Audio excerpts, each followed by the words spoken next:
Take a second to check out my Patreon page, guys. Your support is really appreciated. Enjoy the tutorial.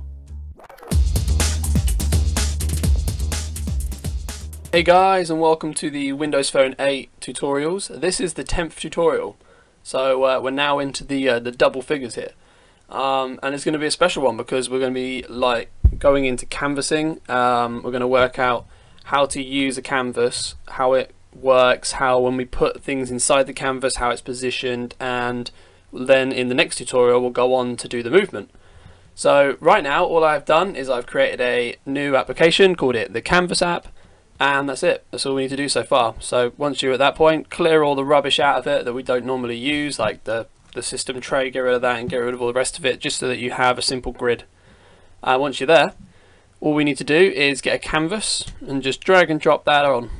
So I'm going to leave the background black because then when we pull this canvas out, doesn't really matter how big we make it for now, but once we pulled it out, I'm just going to call it my canvas, and I'm going to give it a brush background of, I don't know, like a different grey, just so that so we can see that the canvas is different to everything else. Now we're going to use this same application to do the next tutorial, so do not delete it when you're done with it, do not get rid of it, we still are going to use this. So after you've put down your canvas and you've named it my canvas, all we need to do is we're going to get a image and we're going to drag our image onto the canvas. Now where this is different to usual, when you normally drag an image on, I'll show you for example, if you drag it into the grid area, you'll see that the grid has the image directly inside it. Now if you look at the image we've got above, this image we've put in, you can see that this image is inside the canvas. Now what this means is we can manipulate and we can play around with this image inside the canvas with its positioning. Now here's where things are different. You can look at it in the code here on the side where you can see the canvas top, but what we're at on the left, but what we're actually going to look at is we're going to use the layout. And here are some extra things that you don't have on a normal image. So if I put an image in the grid area, you'll see that this just has height and width. And if you look in the canvas one, we have height, width, left and top.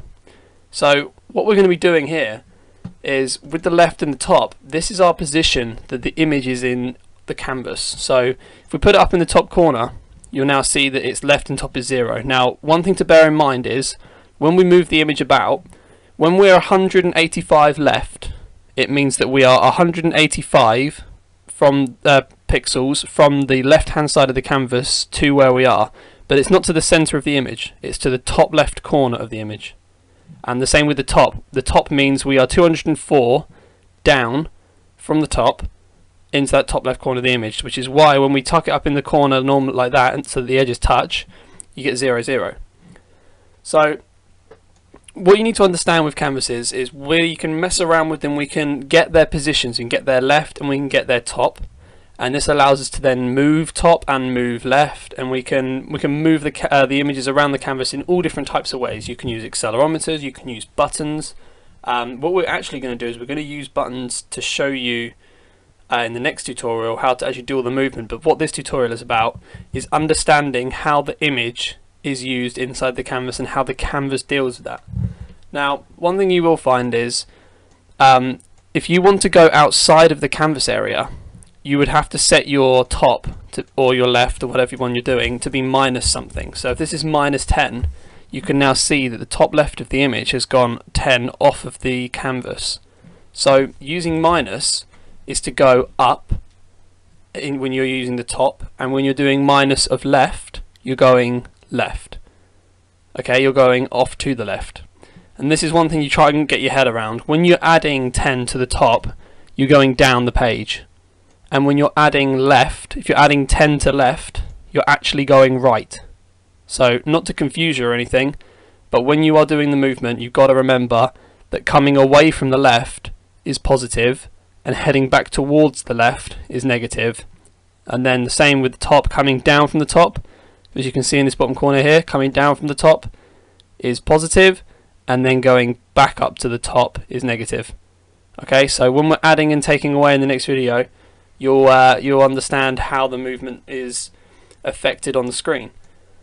Now another thing is, wherever you put this image, it's the same as when you do your normal kind of design on your interface here. wherever you start the image is where it will be when you run the emulator up. So if you put your image in the bottom corner, it's going to be in the bottom corner.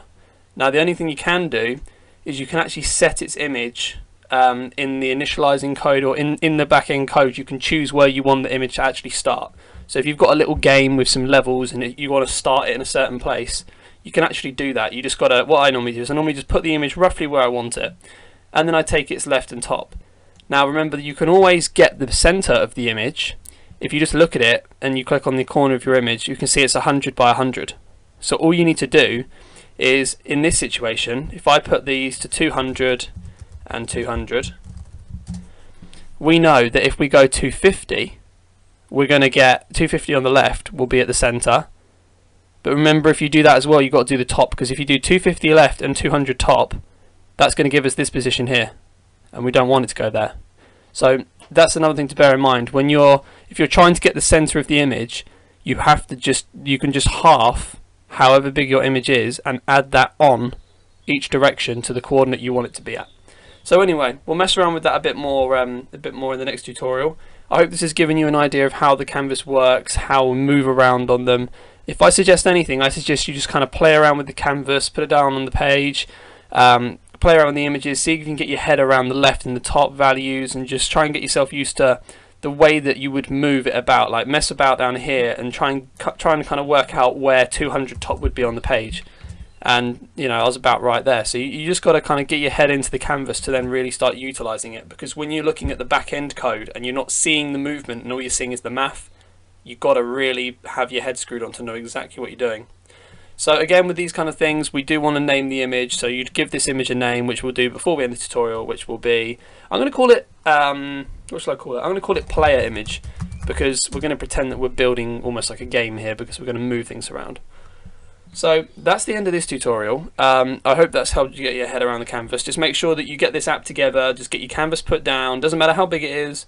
Just make sure it is at least 400, 500, because otherwise, if I do some extreme maths in the next tutorial and it will go off your canvas, it won't be very good. So I mean, my one is 460 wide and 496. So do 460 by 500. That makes sense. And you just chuck your image in with the player image as the name, and don't forget your canvas needs to be called My Canvas. So that's the end of this tutorial, guys. I hope that helped, and we'll get on with the next one. Don't forget to subscribe and to check out my Patreon page. I do enjoy the support you guys give, and I am enjoying the comments. I'm getting a lot of feedback now.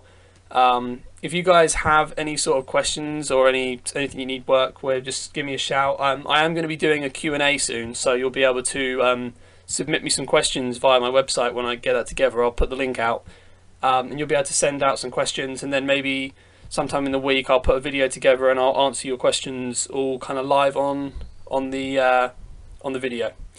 So that's it for this tutorial, guys, and I will see you in the next one.